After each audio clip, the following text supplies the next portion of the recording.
En este vídeo vamos a estudiar los empréstitos que amortizan cada año el mismo número de obligaciones o de títulos. Se trata de empréstitos, como he dicho antes, en los cuales el interés, lo que se paga de cupones, es constante durante toda la vida del empréstito y durante cada año se amortiza el mismo número de obligaciones. Por tanto, lo primero que se calcula, lo más fácil de obtener, es el número de obligaciones que se amortiza cada año, que como son constantes, tenemos que M1, que son los títulos que se amortizan en el año 1, serán iguales a los que se amortizan en el año 2, el año 3, hasta el año N. Y lo vamos a llamar de forma genérica M. Y va a ser igual siempre al total de títulos entre el número de años, ya que cada año amortizaremos un número constante de títulos u obligaciones. En segundo lugar, lo más fácil es calcular cuál es el número de obligaciones totales amortizadas hasta el momento, que se va a calcular como la suma de lo que amortizamos cada año, que son M títulos, por el número de años, de tal forma que el total amortizado después de H años sería H, que es el número de años, por los títulos o obligaciones que se amortizan cada año. En tercer lugar, una vez calculado cuál es el total de obligaciones amortizadas, podemos obtener fácilmente cuál es el número de títulos vivos al principio de cada periodo, restando al total de obligaciones vivas al principio de año 0, el total de obligaciones amortizadas hasta el año anterior. Sería N1 menos T sub H menos 1 para calcular los títulos vivos al comienzo del año H, que va a ser igual, por tanto, a los títulos que se amortizan cada año, que multiplica al total de años menos los años ya amortizados hasta el año anterior, ¿de acuerdo? Porque cuando hablamos de N sub H hacemos referencia al total de títulos vivos al comienzo del año, que sería el año anterior.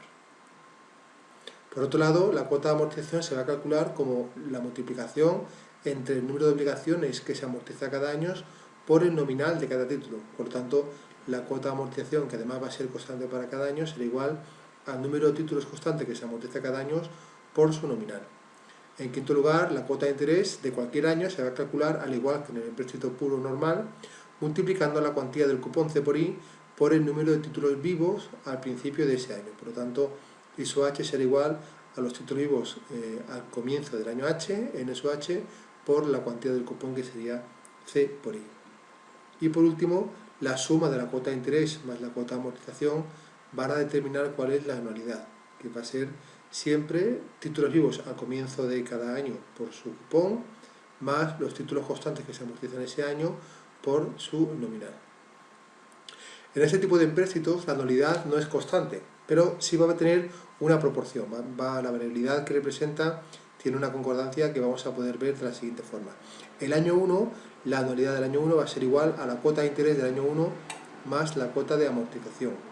que va a ser igual, por tanto, a los títulos vivos al comienzo del año 1 por el cupón, más el nominal por los títulos que se amortizan constante cada año, también el año 1.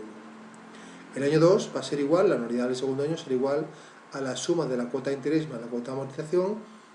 Por tanto, la anualidad del segundo año será igual a los títulos vivos al comienzo del año 2 por el cupón, más los títulos que se amortizan en ese año 2 constantes, M, por su nominal.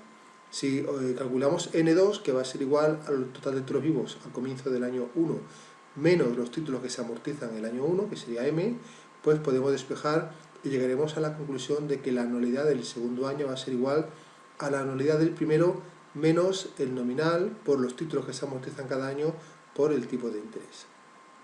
El año 3 igualmente será igual a la suma de la tercera cuota de interés más la tercera cuota de amortización, y la cuota de interés vendrá determinada por los títulos vivos al comienzo del año 3 por el cupón, y la cuota de amortización la multiplicación del nominal de cada título por los títulos constantes que se amortizan cada año. Como N3 va a ser igual a los títulos vivos al comienzo del año 1 menos lo que amorticé el año 1 menos lo que amorticé el año 2, 2M, pues despejando puedo obtener que la anualidad del año 3 va a ser igual a la primera anualidad menos 2 veces C por M por I, que sería el cupón por los empréstitos que amortizo cada año. Vemos la recurrencia y, por tanto, para cualquier año, el año H, por ejemplo, la anualidad de ese año va a ser igual a la anualidad del primer año menos H menos 1 por el cupón por los títulos que se amortizan cada año. Como vemos aquí, las anualidades que amortiza un empréstito que cada año amortiza la misma cantidad de títulos representan una anualidad variable en progresión aritmética de primer término A sub 1, la primera anualidad, y de factor de crecimiento menos C por I por M. Vamos a ver un ejemplo, el mismo ejemplo que vimos en el empréstito normal o puro, pero en este caso, en lugar de amortizar mediante anualidad constante, vamos a amortizar todos los años el mismo número de títulos. También en 10 años, también un cupón de 8 euros, a partir del cual podemos obtener el tipo de interés, 1000 títulos en total y nominal 100 euros. A partir de aquí calculamos cuál es el número de títulos que se amortiza cada año, que va a ser M, siempre constante, igual al total de títulos entre el número de años, y eso me dará que si yo tengo 1000 títulos y debo amortizar de forma constante en 10 años, pues cada año amortizaré el cociente, que será 100. Cada año amortizaré 100 títulos o obligaciones. Por otro lado, para estos datos ya podemos resolver el cuadro en su totalidad, o bien de forma sencilla, como hemos visto en los datos de este mismo vídeo, podemos calcular lo que nos pidan para años concretos. Es decir, pueden pedir cuál es el total amortizado después de 5 años, títulos vivos al principio del año 6, cuál es la anualidad del año 4, por ejemplo, ¿no? Y eso se puede hacer fácilmente siguiendo las fórmulas vistas con anterioridad. Pero en este caso vamos a resolver el cuadro en su totalidad, porque así creo que puede quedar mucho más claro.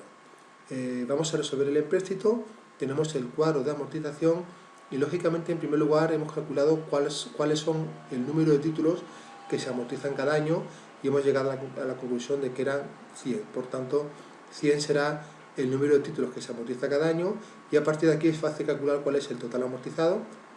que va a ser siempre total de títulos amortizados del año anterior más los títulos que se amortizan en ese año. Por eso la cantidad se va a ir incrementando desde el año 1 en 100 títulos hasta llegar al año 10, que el total amortizado coincide con el total de números de títulos a amortizar. Y el títulos vivos a comienzo de cada año pues vendrá dado por la diferencia entre N1 y el total amortizado, ¿de acuerdo? Podemos rellenar el cuadro siempre comprobando que la suma de cada fila, que sería los títulos vivos al comienzo del año H más 1 y los total amortizados al comienzo en el año H, va a ser siempre igual a N1. ¿Bien? Como mecanismo de control podemos observar que el total de títulos vivos al final del año 10 va a ser 0. A partir de aquí podemos obtener cuál es la cuota de amortización multiplicando los títulos que se amortizan cada año, M sub H, por el nominal, que eran 100 euros. Podemos obtener los 10.000 euros que de forma constante se va a pagar en concepto de amortización, ¿de acuerdo? Multiplicando total de títulos que se amortizan por su nominal. La cuota de interés de cualquier año va a ser igual a los títulos vivos de ese año, al principio de ese año, que va a ser siempre la fila anterior. En este caso, por ejemplo, para obtener la cuota de interés del año 1, multiplicaremos N1, que sería el título vivos al comienzo de ese año 1, que está en la fila superior, por el tipo de interés del 8%, me dará 8.000 euros, y así hasta llegar a la final. Como vemos, es una cantidad que es decreciente. Y por último, la anualidad vendrá determinada por la suma de la cuota de amortización más la cuota de interés, que también es decreciente, y como vimos anteriormente, cada anualidad es igual a la anterior menos M por el cupón, ya que se trata de una renta variable en progresión aritmética de razón menos M por el cupón, M por C por I.